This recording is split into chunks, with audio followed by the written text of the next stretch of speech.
सवाल है कि डिफरेंट इंस्टीट्यूट हैं एजुकेशन के, स्कूल हैं, कॉलेजेस हैं, यूनिवर्सिटीज़ हैं, और उसमें मुख्तलिफ घरानों से बच्चे इक्तिसाब हासिल करने के लिए आते हैं। क्योंकि ये दौर है, टेंशन है, बेरोज़गारी है, मुआशी मसले हैं, और ऊपर से जो आसमानी आफात आ जाती हैं, तो घरों में टेंशन है।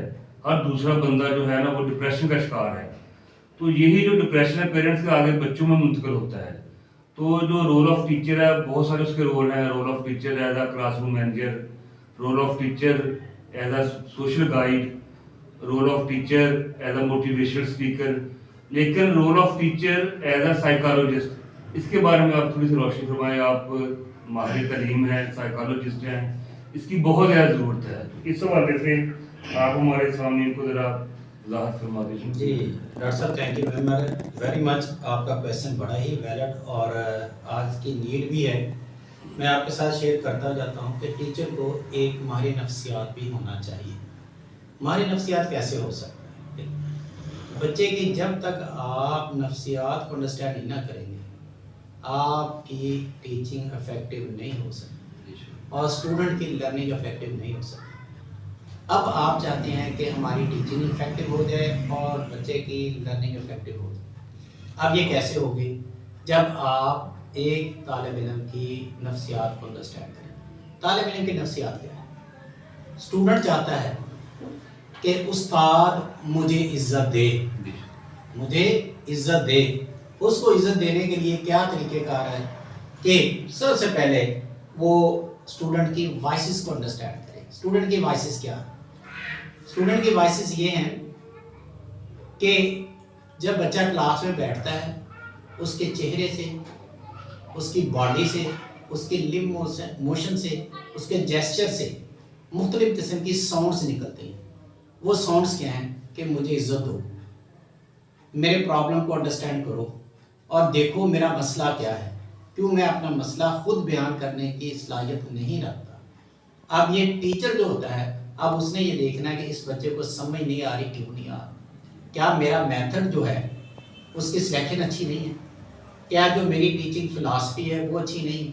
इसके लिए ज़रूरी है कि टीचर स्टूडेंट को स्माइल के ज़रिए क्या करे, वार्मली वेलकम करे। जब वो स्माइल के ज़रिए वार्मली वेलकम करेगा तो उससे ये होगा कि हर तालिब इल्म उसकी बात को सुनेगा और उसकी रिस्पेक्ट करेगा। अब ये अल्लाह के रसूल सल्लल्लाहु अलैहि वसल्लम का फरमान है कि अगर तुम ये चाहते हो कि लोग तुम्हारी बात को सुने तो तुम्हें चाहिए कि अपने तालिब इल्मों को इज्जत दो।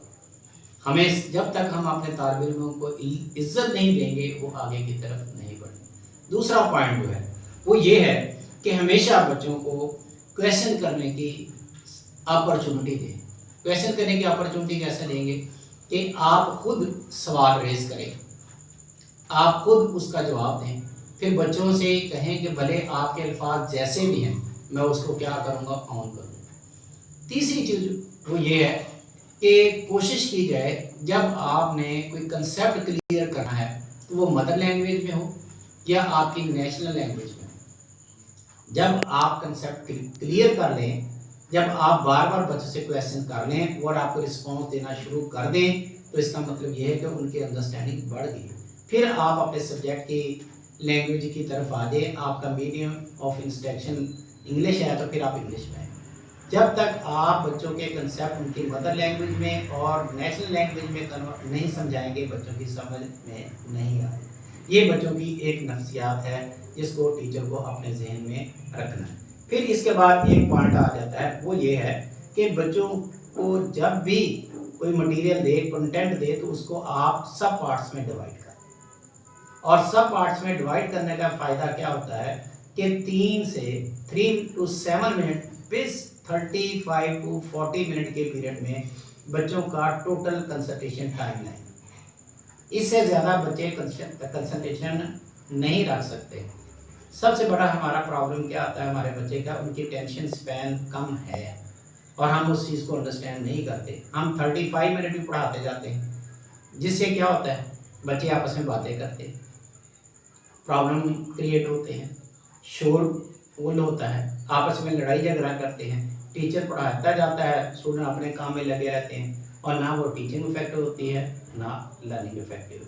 इसके लिए ज़रूरी क्या है कि अगर टीचर सिर्फ 5 to 7 मिनट ही पढ़ाए और बार बार उसका क्या करे, फीडबैक ले। फीडबैक का तरीके क्या क्या रखे कि बच्चों को पढ़ने के लिए पहले टाइम दे, 3 to 5 मिनट दे, उसके बाद उन्हें कहें कि आप लिखें, जब वो लिख लें फिर उन्हें कहें कि अपनी गलती नोट करें, जब गलती नोट कर लें फिर आप उतनी देर में ज़हन में रखें कौन से बच्चे हैं जो काम नहीं करते, आपने उन्हें फोकस करना है और पहले आपने उनसे नहीं सुनना, पहले आपने उन बच्चों से सुनना है जिन्हें आता है, ताकि उनको टाइम थोड़ा सा मिल जाए और फिर जब उनको टाइम मिलेगा डेफिनेटली कंसंट्रेशन बढ़ेगी और उससे वो याद करेंगे। फिर आप उन्हें बुलाएं, पहले उनका क्या लिखे हुए को देखें, क्या उन्होंने गलतियाँ वाकई नोट की हैं, बाद में सुनें। अगर सुनते वक्त वो क्या करें, थोड़ा सा हेजिटेट कर रहे हैं, कम सुना रहे हैं, तो उनको ऑन करें, फिर उन्हें टाइम दे दें कि आप इसको याद करें और जब वो याद कर लें उनसे ज़रूर सुना दें।